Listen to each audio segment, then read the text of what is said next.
Hi, my name is Grace Muka, and this is my lab report for Lab 4, Oscillations. Over the course of this lab, I'll first go over the goals of the lab and the physics principles used. I'll show and discuss the tracker video, the calculations and formulas used in the lab, and the GlowScript code.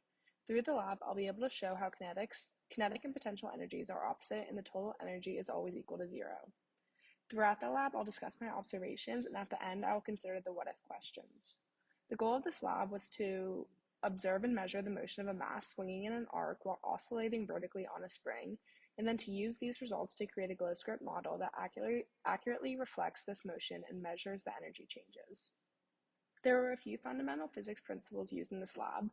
First, Newton's second law states that the change in momentum equals force times the change in time.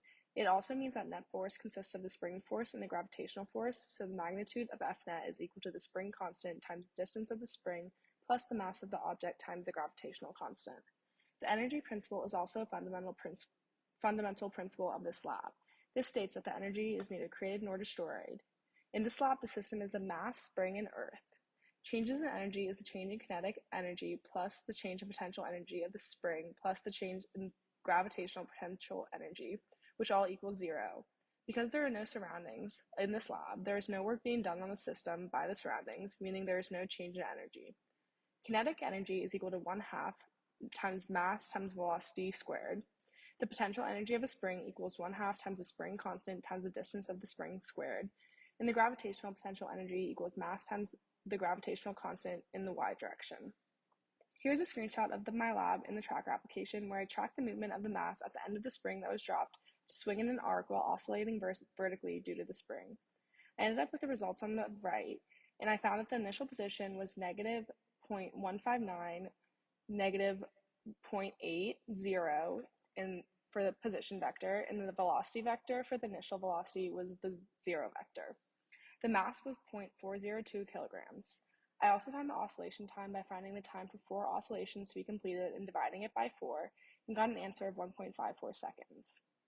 Here's a screenshot of the experimental result of my x and y values of the weight over time.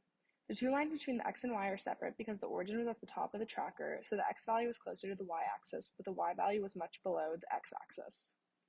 Here are the calculations from the experimental data, where I found gravitational force to be 3.94 newtons, the spring constant to be 5.42, and the relaxed length of the spring to be 0.087 meters. Here's my GlowScript code for the lab. Within the code, I set the ball's mass to be 0.402 kilograms, the position to be the initial position vector, and the velocity to be the initial velocity vector. I found the spring constant through the calculations done earlier in the report and found the relaxed length of the spring through the values given from tracker with the initial y value from the position vector. Through fundamental physics principles and equations for those, I was able to place equations into my GlowScript code to find the constants that we needed in the code. These are seen on the screenshots of my code on the slides here. Here are the visual results of the GlowScript code, a visual depiction of the experiment, the graph of the change in energy versus time, as well as the x position over time and the y position over time. As you can see, the comparison of the model and experiment of the x position over time lines up very well. For the comparison of the y position over time, they are a reflection of each other. I tried to fix that reflection in my code to get them to match evenly, but none of the changes corrected it, so this would be a possible error present in my code.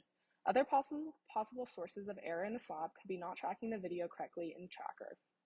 Now to consider potential questions for this lab.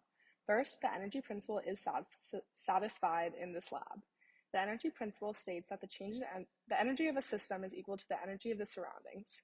The surroundings in this experiment are nothing and thus have no interaction with the system. The total change in energy between the system and surroundings should be equal to zero, and this is true and indicated with the orange line seen on the graph to the right, as that is along the zero axis. Second, we need to find two separate estimates of the oscillation periods, first by estimating the period of oscillation for the x position data, and second, by estimating the period of oscillation for the y position data. The two oscillation periods were found by taking the amount of time to complete 4 oscillations and dividing it by 4. For x, the oscillation period is found to be 1.66 seconds, and for y, the oscillation period is found to be 1.54 seconds. The difference in the oscillation periods creates greater discrepancies with the k constant, which affects the spring force and ultimately affects the net force. The y components for this needs to be used because it's part of the axis as a spring. Thank you for watching my Lab 4 report.